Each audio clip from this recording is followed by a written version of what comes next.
तुम कौन हो? यह सवाल कभी तुम्हारे भीतर गूंजा है? रात की नीरवता में, जब दुनिया सो रही होती है और तुम तारों भरे आकाश को देखते हो, क्या तुमने कभी पूछा कि इस अनंत सृष्टि में तुम्हारा स्थान क्या है? यह जीवन, यह संसार, यह सब क्या है? ये सवाल कोई नई पहेली नहीं, ये उतने ही पुराने हैं जितना मनुष्य का चेतन मन। और इन सवालों का जवाब खोजने की यात्रा पर ले जाता है एक प्राचीन, गहन और आत्मा को झकझोर देने वाला दर्शन, जिसे हम अद्वैत वेदांत के नाम से जानते हैं। आओ एक ऐसी यात्रा पर चलें जहां मन की सीमाएं टूटती हैं और आत्मा अनंत से मिलती है। यह कोई किताबी ज्ञान नहीं, यह एक अनुभव है जो तुम्हें तुम्हारे स्रोत तक ले जाता है। यह वह नक्शा है जो तुम्हें घर लौटा देता है, वह घर जो तुम कभी छोड़ ही नहीं सकते। अद्वैत का अर्थ है जिसमें कोई दूसरा नहीं। यह द्वैत का निषेध है, लेकिन सिर्फ नकार नहीं है, यह अनुभव का उद्घाटन है। अद्वैत का मतलब है जहां कोई दो नहीं है, न तुम और ईश्वर अलग हो, न तुम और ब्रह्मांड अलग हो, न देखने वाला और जिसे देखा जा रहा वो अलग है। लेकिन ये बात केवल शब्दों से नहीं समझी जा सकती, इसे केवल मौन में महसूस किया जा सकता है। यह दर्शन कहता है कि इस सृष्टि में केवल एक सत्य है और वह है ब्रह्म। यह ब्रह्म कोई दूर बैठा ईश्वर नहीं, न कोई मूर्ति, न कोई विचार। यह वह चेतना है जो सब में है, तुम में, मुझ में, इस पेड़ में, इस हवा में, इस आकाश में।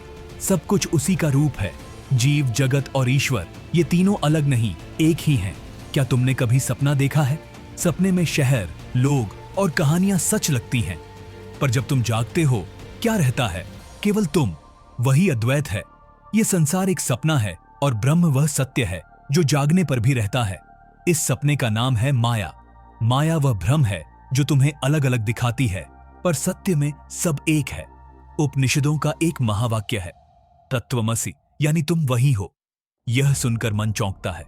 मैं, यह छोटा सा मैं जो रोजमर्रा की चिंताओं में उलझा है, वह अनंत ब्रह्म कैसे हो सकता है? पर रुको और सुनो। तुमने सागर में उठती लहरें देखी हैं ना? ये लहरें उठती हैं, नाचती हैं, फिर सागर में विलीन हो जाती हैं। क्या लहर सागर से अलग है? नहीं, लहर का रूप बदलता है, पर उसका सार सागर ही है। तुम वह लहर हो और ब्रह्म वह सागर। तुम और अनंत में कोई अंतर नहीं। यह जान लेना अद्वैत है। जब तुम यह समझ लेते हो कि तुम ही वह हो, तो भय कहाँ रहता है, इच्छा कहाँ रहती है, अहंकार कहाँ रहता है? सब कुछ उस एक सत्य में समा जाता है। जैसे सूरज की किरणें सूरज से अलग नहीं, वैसे ही तुम ब्रह्म से अलग नहीं। यह जानना केवल ज्ञान नहीं, यह मुक्ति है। माया क्या है? इसे समझने के लिए एक छोटी सी कहानी सुन।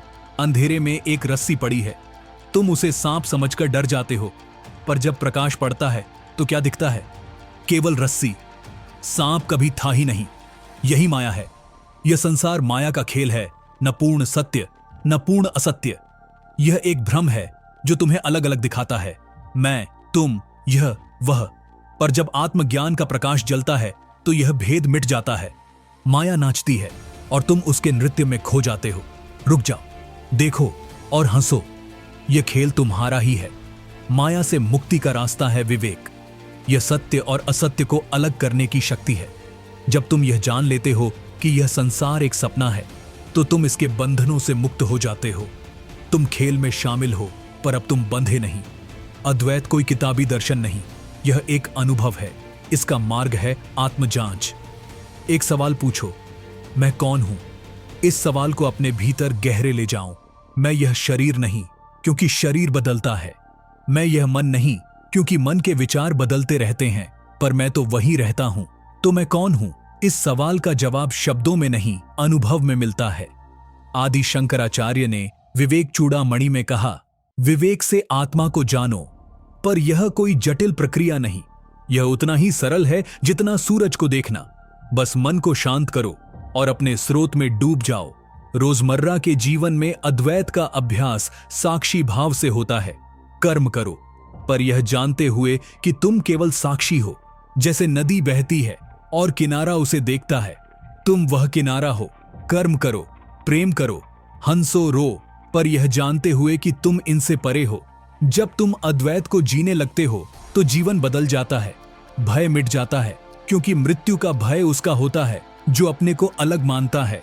जब सब एक है तो मृत्यु क्या, इच्छाएं मिट जाती हैं, क्योंकि जो अनंत है उसे और क्या चाहिए। अहंकार मिट जाता है क्योंकि मैं और तुम का भेद ही नहीं रहता। इस एकता में प्रेम खिलता है। जब तुम जान लेते हो कि सब एक है तो कौन दुश्मन, कौन मित्र, सब तुम्हारा ही रूप है। यह प्रेम कोई साधारण प्रेम नहीं, यह करुणा है जो बिना शर्त बहती है। आधुनिक जीवन में जहां तनाव, प्रतिस्पर्धा और भौतिकता का बोलबाला है, अद्वैत एक शांति का स्रोत है। यह तुम्हें सिखाता है कि बाहर की तलाश छोड़ दो, सुख, शांति और सत्य तुम्हारे भीतर है।